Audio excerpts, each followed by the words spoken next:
Why so serious, bro? Oh, let's paint miniatures is serious business. We're in Germany and we cannot make any jokes. We have to be very serious. Only learning, yeah?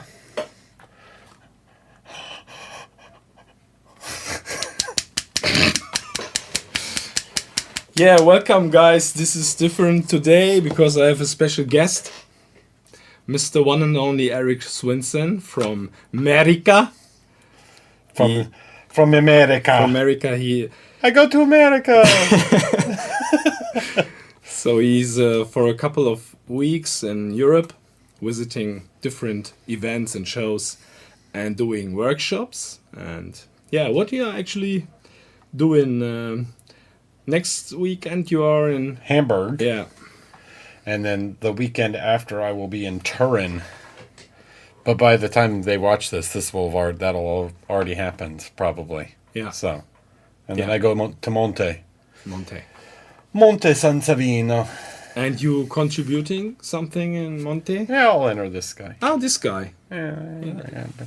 Let's show this guy here on the camera. Wow. This amazing bust. Who did the sculpt, Erik? Joaquin Palacios. The one and only Joaquin. Yeah. So. And this is also the topic for your... This is my workshop figure, yeah. Yeah. So, pretty fun. Enjoying the trip. Went to SMC and Spiel. And yeah. How was Spiel? Good. Crazy. Too many people for me, but that's okay. Too many people for everyone, I guess. It's a lot of people. Spiel is crazy. Yeah. But yeah, Golden Demon was really good. Good vibes. Yeah. Good vibes at the Golden Demon. Everybody seemed to have a good time, and it was a good contest. So, but now we're painting, yeah?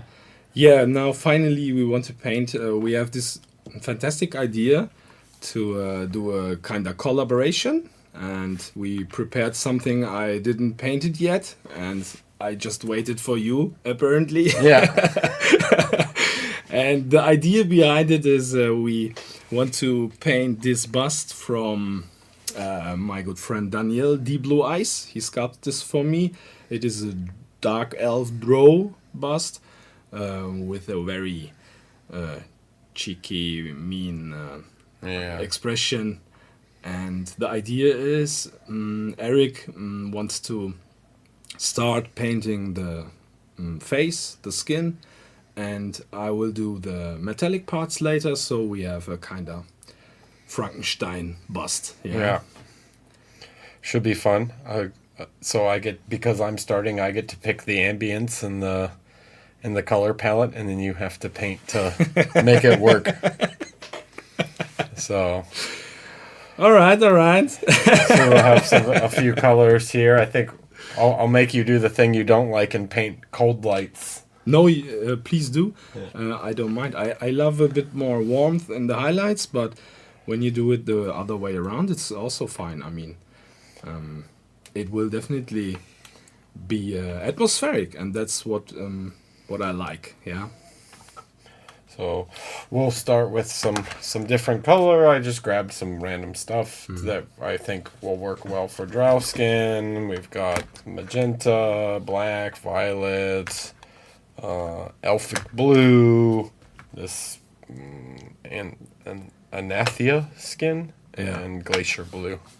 So just a selection of sort of colors in this purpley blue range. Even elfic blue is like on the more purple kind of indigo side, so is the glacier blue is not like really blue green. So mostly in these like cold purpley range, and then the skin tone is adds kind of warmth, add some warmth, and then the magenta can also add some warmth if we need. So we will begin by just setting up the palette. And I'll put some of the black. Let's switch a bit the view. Maybe I will have it in the palette view. Yeah, the palette view is a bit zoomed in. Let me zoom out. Not this button.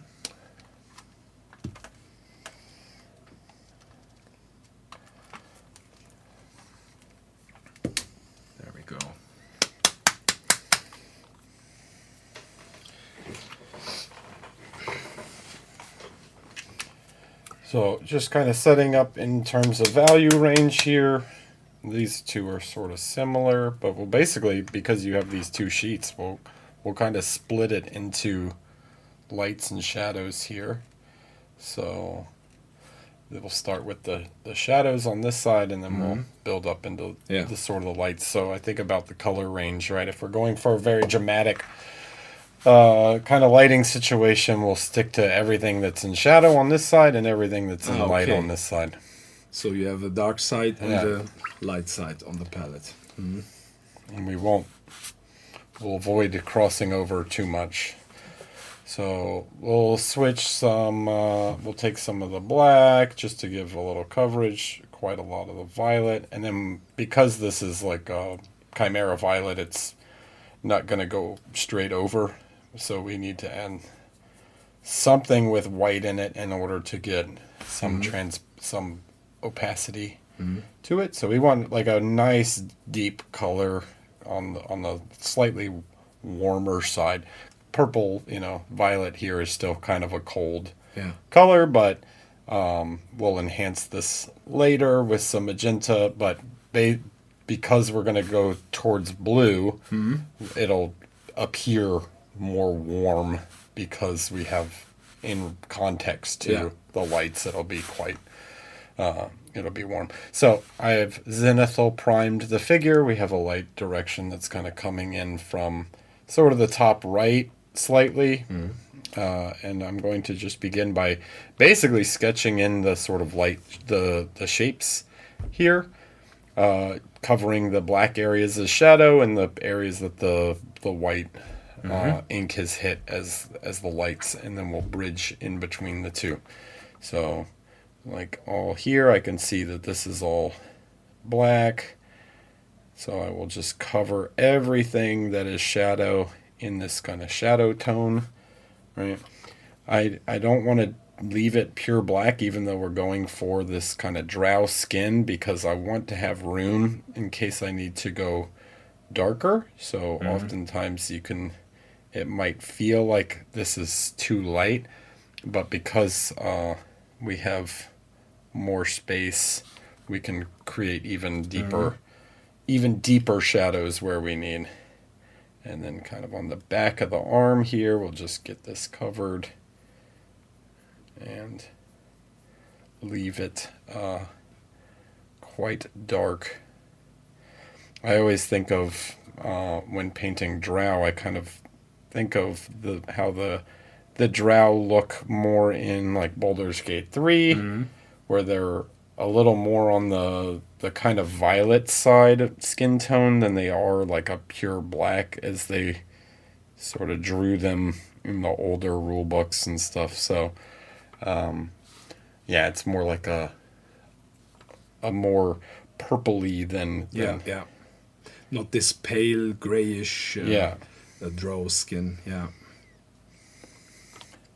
So just get everywhere where I have a shadow, and I'm going to leave this. So you can see that there's actually a lot of detail in the arm that's quite subtle.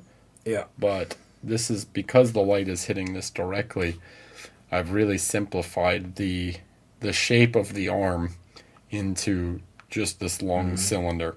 It is not too defined, so you may sum up a few muscle areas.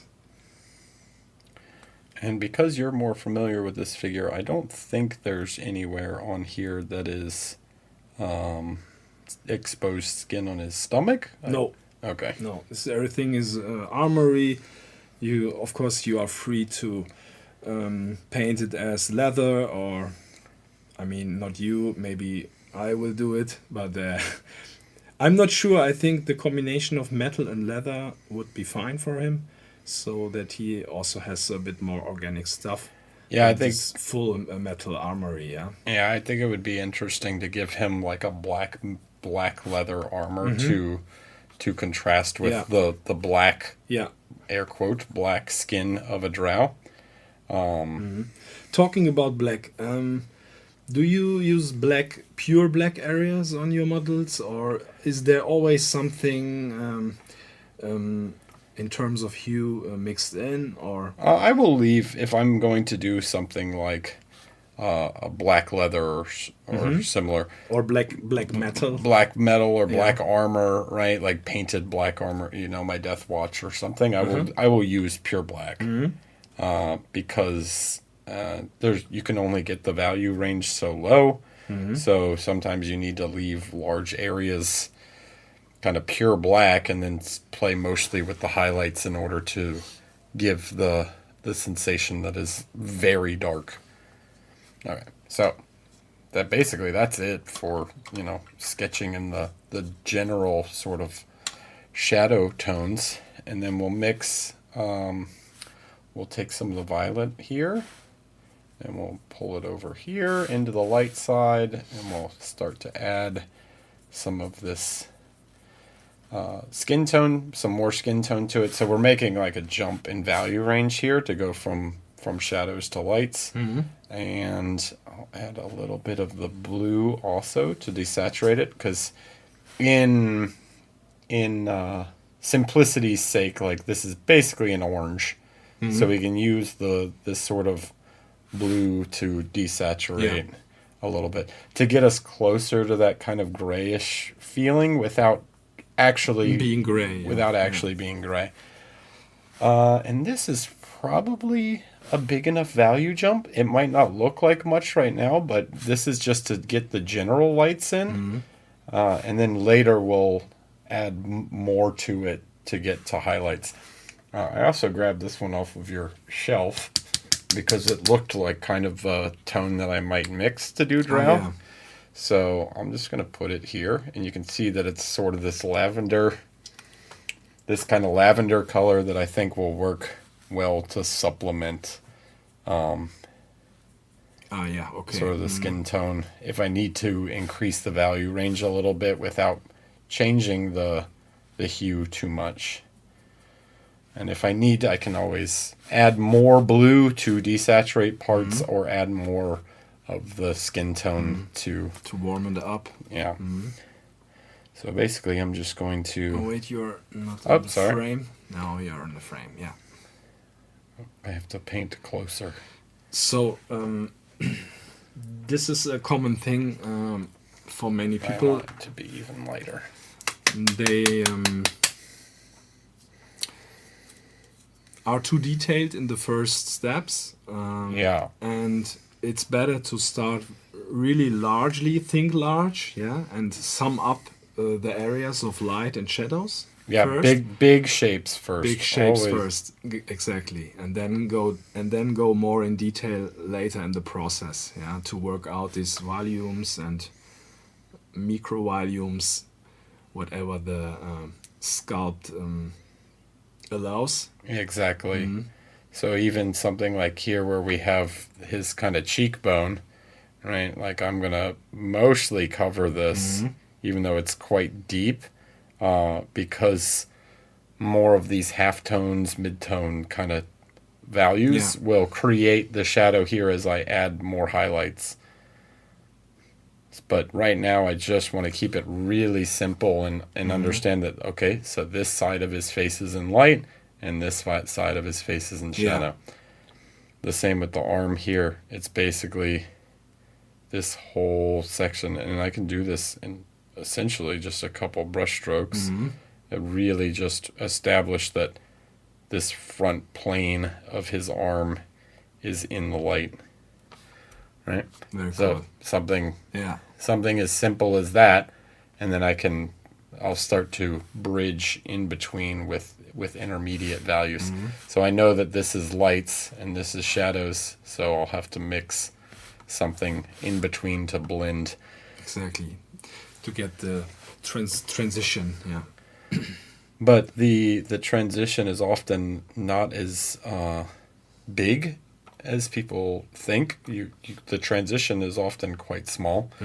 So I don't want to overdo the transition and try and make it super smooth. I want to actually have a bit of a abrupt transition that really shows that the light plane and the shadow plane are two distinct sides. So even as something as simple as that can quickly establish the kind of light and shadow that we're looking for. Mm-hmm. I might even, now that we have this, jump to the hair and say, okay, if he's going to have white hair like a drow, Yeah. I might want to grab a kind of warm gray from the shelf. Something. Maybe this is not quite dark enough. Something intermediate that's lighter than. Yeah, maybe this could work. Yeah, use this.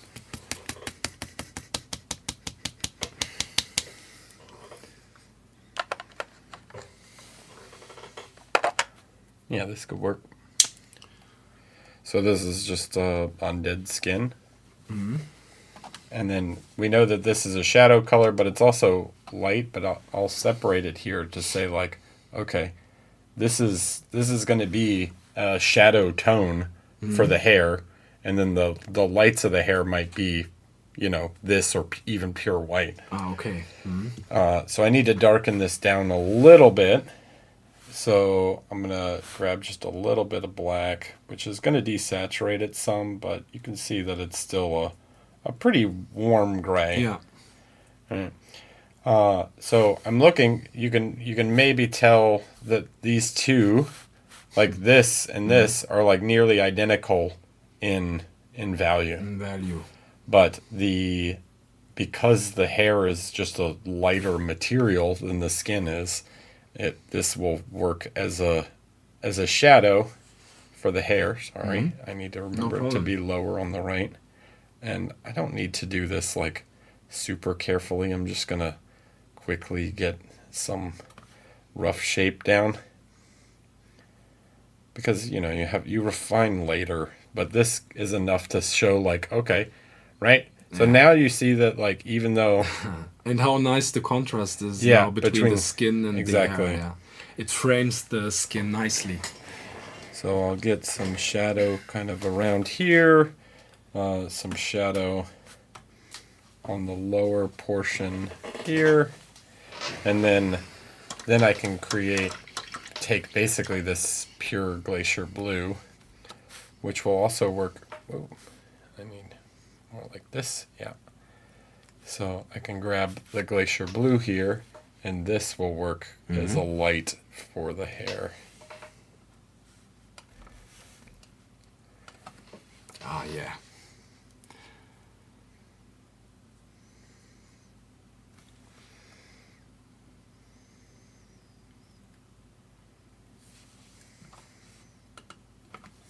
So I'm really just aiming to get the two values interacting well, where you can see now that this gray that looked very light before, it's always in context, right? Now it actually looks quite dark next to this glacier blue.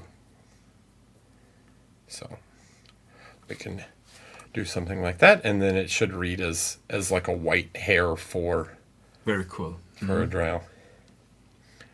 And now you can see just how dark the skin tone really is. Yeah. This is why I try and tell people that you need to if you zenithal like this, you need to it's just a guide to understand the shape and the direction of the light. You need to eliminate the primer pretty quickly, because it can be quite distracting for estimating what your value range is. So here I'm just gonna get some of this deep area covered, so we can have the hair nice and base coated and sort of frame the face. Looks already great. Okay, so the next thing I would do is we're going to start to create some of these intermediate tones, so these half tones in between the light and shadow. This is also where I'll start. So here, right in the center of the palette, I'm going to take these two. I want a little more purple and maybe a little more warmth as I go kind of in the midtones, as the skin has a little more warmth in the middle, and then we'll build up into the lights as more colds in the highlights. So we're imagining some kind of like, I don't know, moonlight or something. He hunts at nighttime, right? Some sort of rogue here. So I have basically what I drew, right, is the terminator. So the terminator is the line that separates the light planes and the shadow planes. So now I'm going to start to soften that delineation with halftones. And this also somehow influences how harsh a light source is. When the transition is very short, you have a very strong lighting, and when it's moving slowly, it is a more global, not so dramatic scene. Correct. And if we were going for some kind of moonlight effect, the moon is actually quite a harsh. Exactly. Is a really harsh light source. It like the moon. If you have a full moon, it casts shadows and things. So we're gonna start to create this pretty sharp transition. So basically now everything that I haven't touched is everything that is directly on the front plane. So if we kind of turn it to the side, you can see that the shadow plane is here, the transition plane, and you can't really see any of the light plane. Yeah. Right. But if I turn it forward, now you don't see much of the shadow plane. Yeah. You see more just the light plane and the transition. A very specific direction. Yeah. And then the same for this. How you treat those shadow parts? So do you add some, I'm adding a lot of bounce lights from the environment, and exactly also some bounce lights between different parts of the model, so that they have a kind of synergy. Do you do this often, or sometimes say no, it's not necessary, it doesn't add anything? Or no, I definitely add some kind of bounce, or I add some sort of fill light, like a fill light from behind, so we could change the maybe there's some sort of secondary light source from behind that's softer, or we can introduce more bounce lights and things. But then you also have the opportunity to push some of the this is why we didn't go all the way to black, because we have the opportunity to push some of these shadows even more. So we start to create some definition in the musculature, even in the shadow areas. I'm not going to touch this arm too much just because it's kind of far away, and we've created, but you can see we've kind of created a kind of sense of the cast shadow here. If the light was coming, if the camera was the light source like this, we've sort of created an idea of the cast shadow across that back arm. And I think it when you kind of position the figure like this, it frames the arm nicely. It's like the right hand is coming out of the shadow.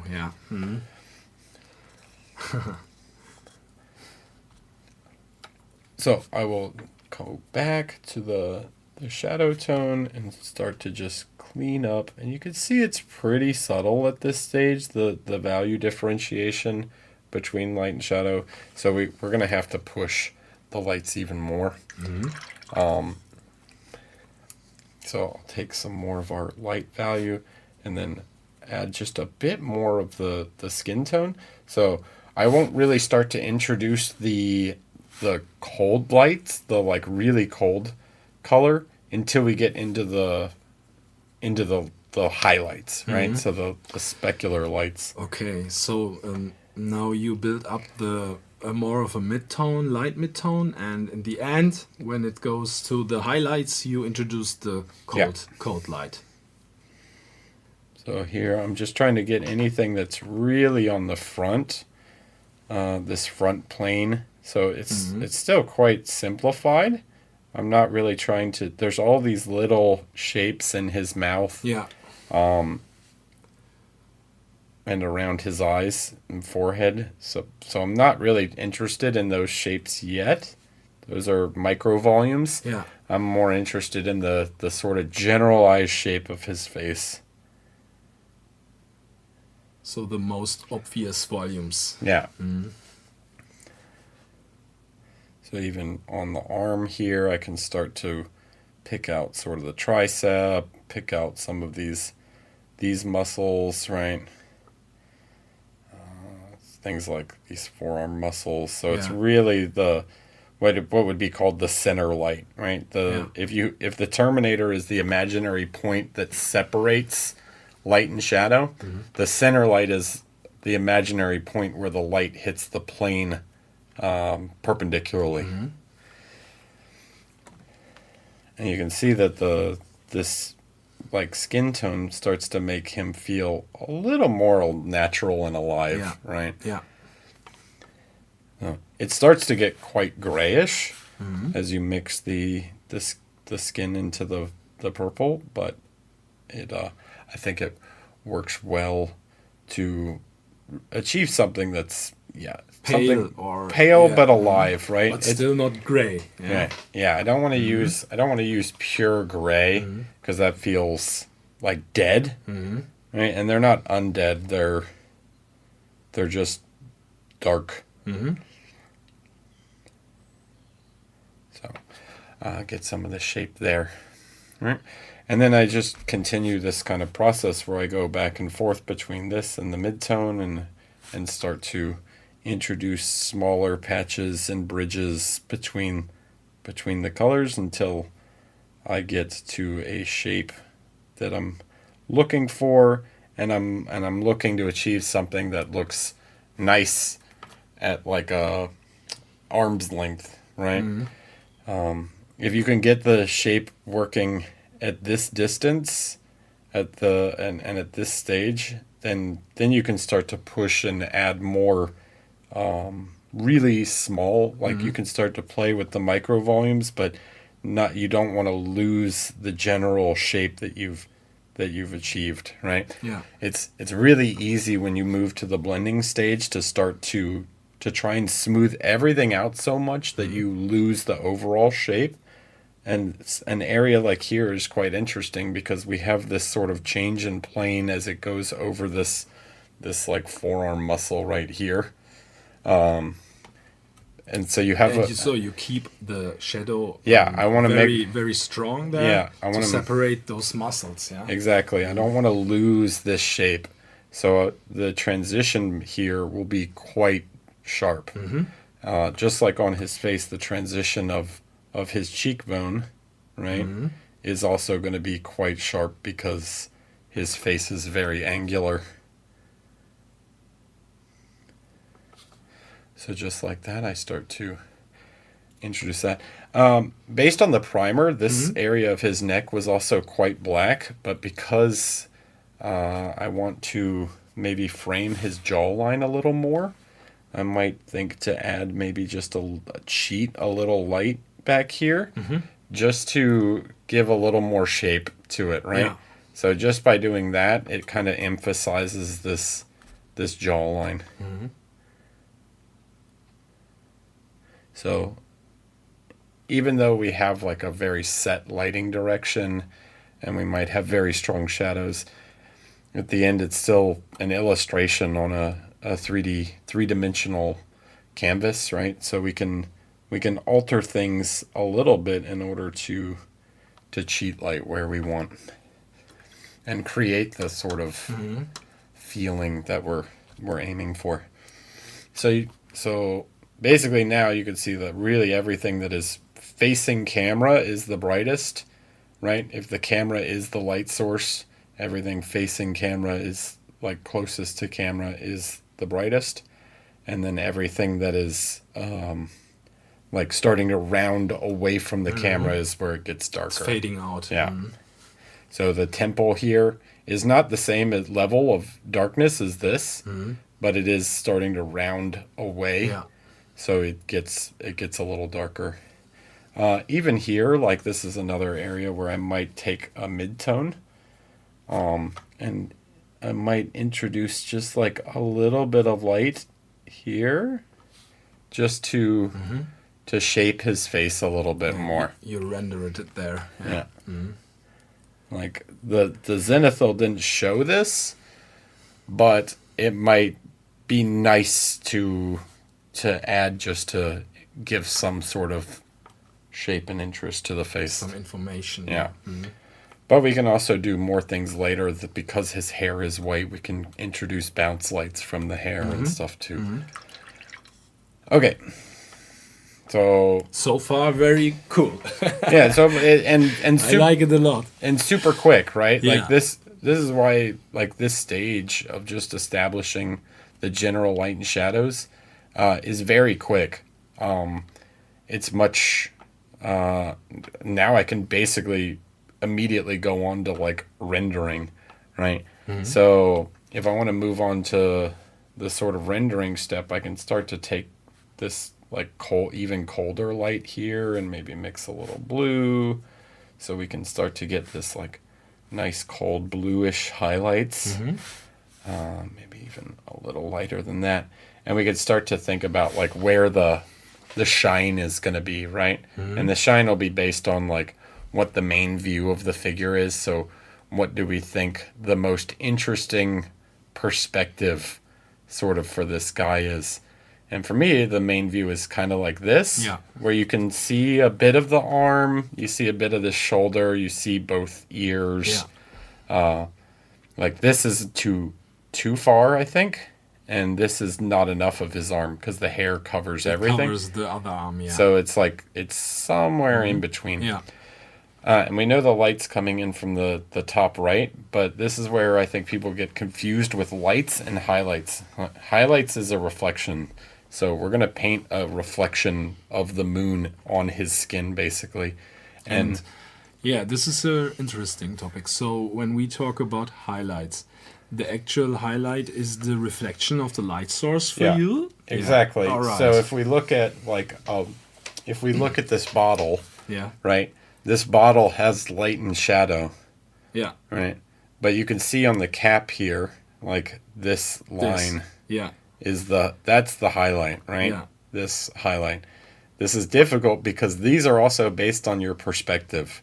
So depending on how you view the object, because they're reflections, they move to meet the viewer, right? So they're always halfway in between the light source and the viewer.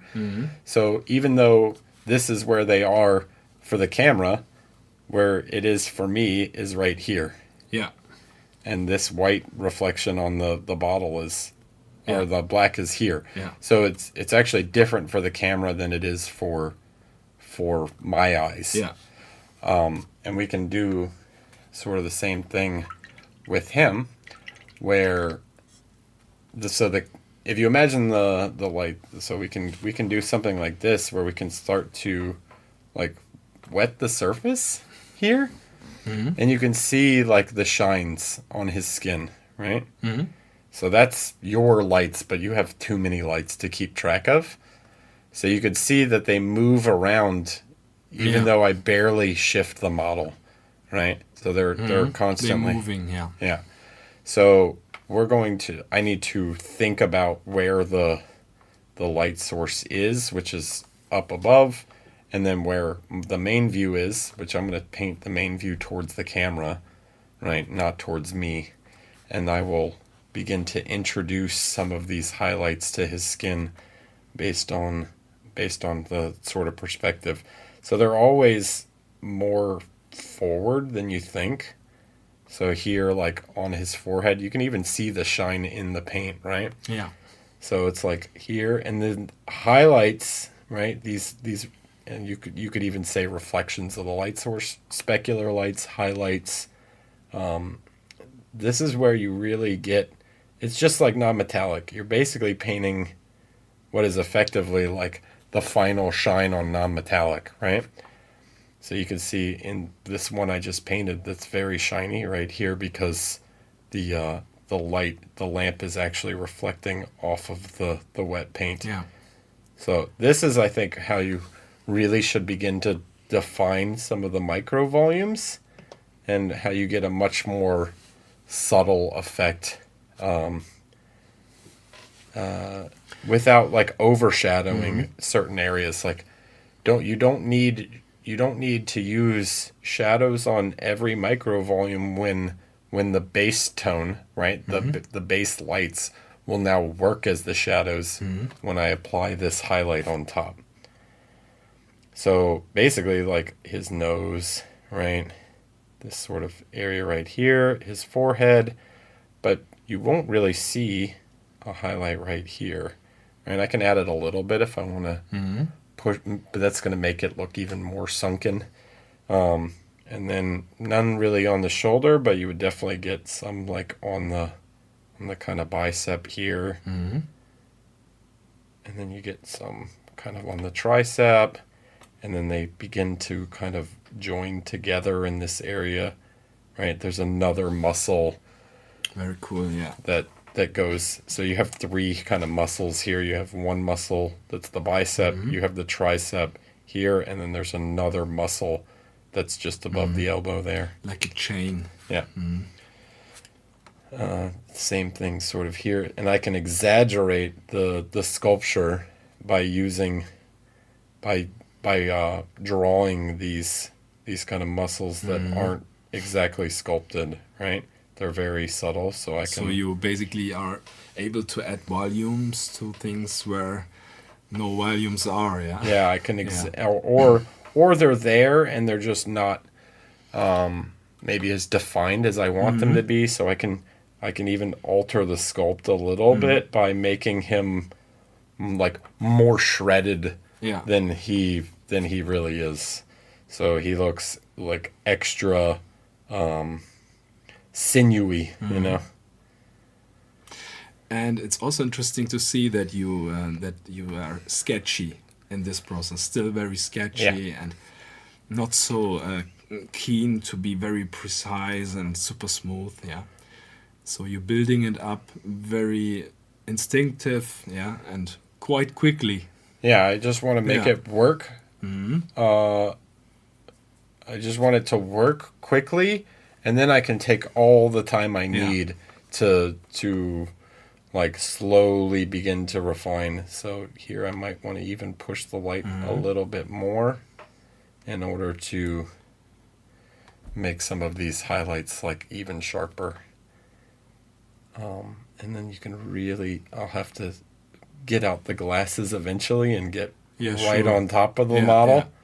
But at this point, I'm just trying to see if these sort of shapes, and I can begin to kind of bridge some of the highlights together in order to get his face nice and defined. And I also want to draw attention to the face, so I can maybe push the lights a little bit more on his face than maybe other parts. Okay, so even something like that, like for me, it starts to work. I can maybe introduce a little more here and there, but at this stage, like I think the general kind of shape of his face and lighting position works. Is this now your 10 of 10 in terms of brightness? I might have to go further, but again, everything's still headroom. Yeah, I'm leaving myself space because contextually, like I still have to paint the hair and the armor, and we don't know how necessarily bright the armor's going to be. So I always like to leave a little bit of space in case I want to go back and maybe push some highlights even more. Because this might look quite dark at the moment, but again, it's contextual, right? So it's like we still have all of this that is like we don't know yet. So now I might introduce another color. So here I'm gonna add some magenta to the palette, and we'll supplement some colors with that. I don't need a lot, just to modify. Yeah. So now I can start to take some of the magenta and maybe add it to some of these like midtones in order to get a more nice warm pinkish color. And then because he's alive, right, we can start to add some even warmer, more saturated colors in kind of areas that you might see. And your choice now, where to add this warmth? Is this do you are you free? Do it very randomly, or do you have certain thoughts behind it? Where to add more warmth? And I assume more around the nose. Yeah. Yeah. So basically, it's anywhere where you might have like more thin skin. So and then areas like lips. So it's basically anywhere that you're going to have like more blood flow. Yeah. So things like on the nose, and then as I blend this out, it'll start to soften back in. But so basically anywhere you're going to have more blood vessels, more thin skin. So things like around the cheeks, around the nose, kind of in the ears, even things like kind of around the elbow, right? We might start to introduce some of this pink. And then maybe like kind of on the knuckles and stuff, we can push this color even more, and you can start to get like these really deep, like warm tones by mixing kind of the violet and the magenta, and you can get these like ultra saturated, kind of strong, shadow colors. So if I want to add some of these like really deep warm tones to the face or in his ear, I can do that now. I can even come in and start to maybe add some deep colors around his eyes. You know, I always tell on the workshops that we should paint the eyes quite early, because it's always a bit awkward when you look into empty eyes during you paint the skin. Yeah. And often the things are missing are a certain look, a certain finished face. Yeah. And in which stage you are introducing the eyeballs? Well, I normally do it a little later when I start to feel the face is a little more finished. Like I consider painting the eyes a bit more of like a really like detailed rendering step. But I at least like to like get the eyes like outlined so I can kind of see the face with the shape of the eyes, even if the eyes aren't actually drawn in. Okay. So for me, this would be fine to at least like see the shape of the eyes now. Yeah. Without having to like literally paint them. Yeah. And then I just continue to create more and more color variation. Maybe even parts of his arm here, I might reduce the color even more. So maybe I introduce like even more bluish sort of tones or gray, these like kind of gray tones, right? So this, you could see like these two are very similar in value, like they're nearly identical, but this one is a much more bluish gray color, and the other one is a much warmer color. So maybe here, like even though elves don't really grow facial hair, like maybe the chin has, that's not quite dark enough, so I'll add a little violet to it and a little bit more black. Yeah, you can see it's a very grayish color. Desaturated. Yeah. And I can start to maybe blend a little with this to create even more color variation. It's not exactly important like what exact color you do. Like here, maybe on the temples, I'm reducing the color a bit. The exact color isn't always necessarily important. What's more important is that you just get the values right, and then you can always modulate the color as you refine.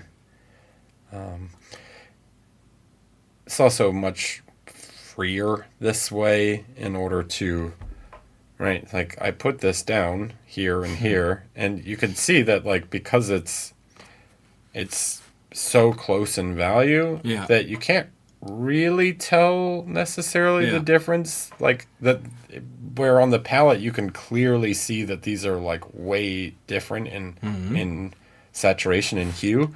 On the figure itself, it's much more of a subtle game of value and color, right? So something along those lines. And then at this point, right, like the sketch is kind of working with how much I want to go. Like maybe I'm looking at it now and the face doesn't have quite the level of highlight that I want, so I might take some of the blue with some white, some of the glacier blue, and maybe I want to push a bit more the max light. Where the shines are really shiny, right? Like you want to think about that. Certain materials are shinier than others, right? So if you look at the like on the bottle here, right? This is like this plastic is not nearly as glossy as this plastic. You can see just how much clearer the reflection is on one bottle compared to the other, right? Yeah. So on skin, you also have areas of the skin that are more shiny, right? So you might end up with reflect like highlights on the nose and on the forehead where you have more oily skin that have even brighter highlights. So the change in value between the main lights and the shadows stays the same, but the highlights on certain parts goes up based on how shiny the character is. Right? So like the lips are going to be a little shinier. Glossy, where the mouth, for example, like, or the chin is not going to be as glossy, so we can reduce the value a little bit, and we can still use like a bluish tone, but it's something a little softer than like the really bright highlight of the forehead.